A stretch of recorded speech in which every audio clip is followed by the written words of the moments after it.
We were strangers, starting out on a journey, never dreaming what we'd have to go through.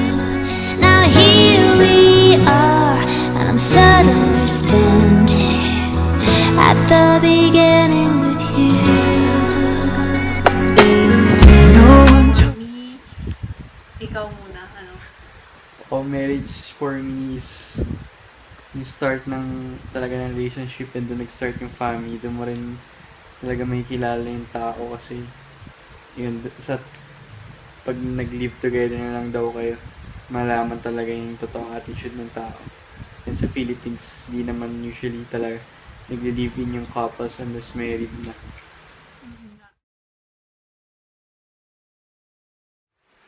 And expectations is yung wala nang hiya kasi syempre titira na kayo sa one house. Kaya ikaw. Oo, parang gano'n. May close na talaga kayo. Parang same lang naman yung siguro fights as couples, pero siguro mas medyo magiging personalan na siguro sobrang kilala niyo na isa't isa eh. At siguro after a while magiging mas mature na rin kayo, mas kaya niya mas mag-handle ng situations together, imbis na parang iiwan na lang kasi ang hirap.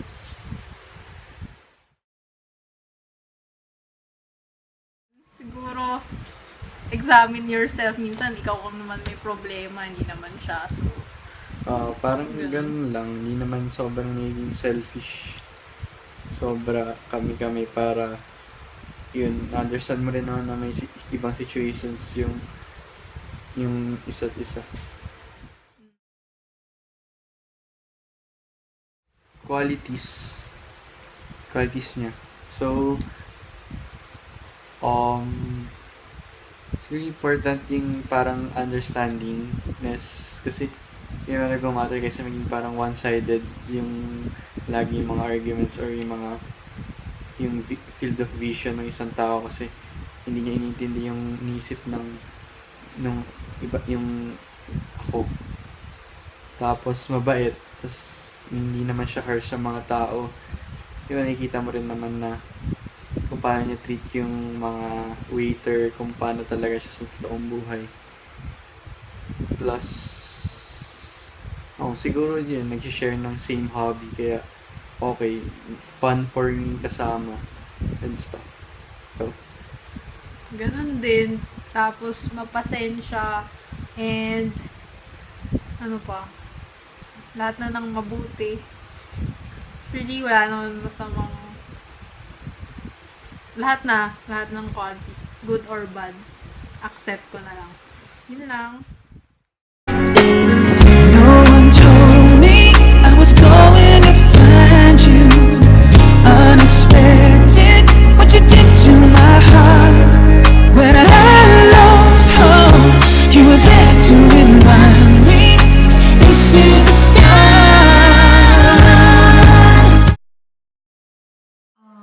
What is marriage? For me, it is a union between two people who are in love.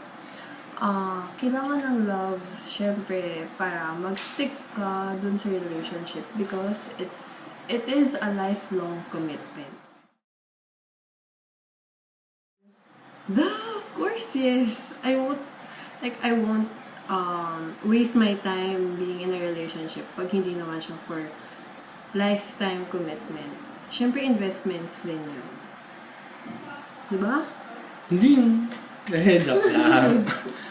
Pero yun, syempre, of course na gusto namin na maging married in the future kasi syempre, di ba, di mo naman siya love kung masasayang mo lang yung time mo, di ba? Tapos, syempre, there will be a lot of trials sa life nyo, syempre, to to nurture you para mas maging mature kayo sa relationship nyo, ganun. And syempre, si God, nandyan naman siya lagi para sa atin. And of course, syempre, magiging exciting din yung marriage. Syempre, it's a new beginning kasi nag-share kayo life for one another. Ayun. Tsaka to add lang, syempre wala naman taong perfect. So, there will always be ups and downs. Ang importante lang that you will always love each other and stick for each other.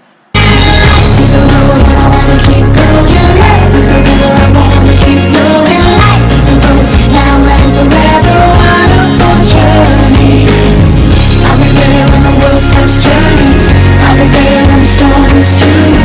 In the end, I wanna be standing at the beginning with you. Marriage is the union of two persons. Siyempre, a man and a woman who are in love. And as we have promised during the wedding, through thick and thin, to riches and poorness, sickness and health, till death do us part. I see you when I'm waiting to make my move, but I'm scared and I know. I knew May was the one when I first looked at her, basically. It's kind of the same as,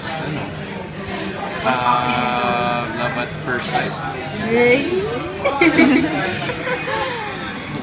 The same. So when I saw him, parang nag-fast forward to marriage. Hindi ko alam bakit, pero gano'n. Very unusual. Yeah. Sobrang laki talaga ng difference kasi marriage requires responsibility as well because you're not only just thinking of yourself but you're thinking as a couple. Has to be for example any situation has to be decided by both of you. So hindi siya palaging ikaw lang mag-decide about something. It has to have that form of unity within both of you that parang yun yung mag-dictate din more or less how your marriage is going to work. Saka in a way it's not really just the responsibilities that's different. Marami talaga as in yung way of yung look mo sa life. And I mean kung before you were just self-centered lang or something, ngayon talagang you extend yourself to the other person. I don't believe in marriage dati. Parang lang. Kasi nga galing ako sa broken family. Parang, ay nako, parang negative. Ay nako, wala. Ano lang yan, for the first 3 years, masaya, maghihiwalay din, ganon. Pero it changes everything nung nakilala ko nga si Mark. Nung pinakita niya sa akin na hindi dapat generalize yung mga pangyayari sa past. Hindi ibig sabihin mangyayari din sa akin. So, parang hindi lahat ng tao pare-pareho. So, it's really, katulad ng sabi niya, it's really depends on both of you on how you work out dun sa relationship niyo. So, yung ine-expect ko na dati na, ay nako, ganun, puro negative, hindi. It's kabaliktaran. Siyempre, you still have responsibility to the other person na kailangan mong pakita pa rin sa kanya na nothing's changed, more or less. We're still the same two persons that fell in love a couple of years back. So, simple gestures like just stating na how's your day so far sa office, ganyan, or sabihin mo na mere fact lang sabihin mo na I love you every day. That's things. Tama yung tip na nila na don't forget to say I love you before you go to sleep. Of course, syempre yung mga customary na you go on dates, you more or less spend time with each other na apart from siguro I guess your children na I mean talagang kasi you have to still build yung relationship mo out of love, hindi yung parang you're just it's just a title or something. It has to have some sort of foundation or base that will keep, you know, the marriage alive for, you know, how many years. I'm afraid to fall, but watching you stand alone, all of my doubt suddenly goes away somehow. For us, marriage is something good and something bad. Why is it?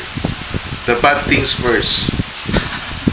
Marriage is forgetting your ex-girlfriend, because your ex-girlfriend now is your wife. That's the good thing. Well, for me, marriage is a vow that we take years back, and a promise made by the two of us that we're gonna stay forever. Ika nga, till death do us part. Now, marriage is a life that we shared. Of course, through thick and thin, yeah. And for one thing, it's a promise, and also for our kids, and to show them how we love each other and take the path forever. How will I know that she's the one? Well, I believe in destiny. So when the right times come and the right persons, it's something flowing, mabilis. So in attachment and everything, the vibes, you get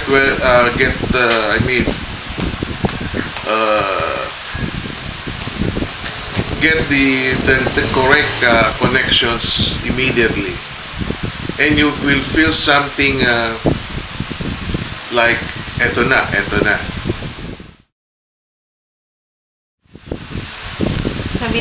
I believe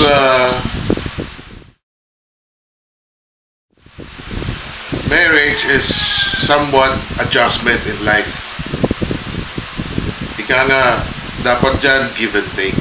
So, as time goes by, we must adjust to one another. So, kung anong gusto niya, anong gusto mo, dapat pagbigyan ng isa't isa. I'm not expecting something, basta magkasama lang kami, then that's it. Spice things up, it means happiness, right? Or adjust or something. So, just give and take. So, if you remember the song by Carpenters, that's way back, we've only just begun. Okay? Remember that song. Well, of course, it should be number one is loving, then very supporting in everything. The living, let's say, business like that. And what's your expectation? Oh, bumpadis ka na naman. Well, that's her.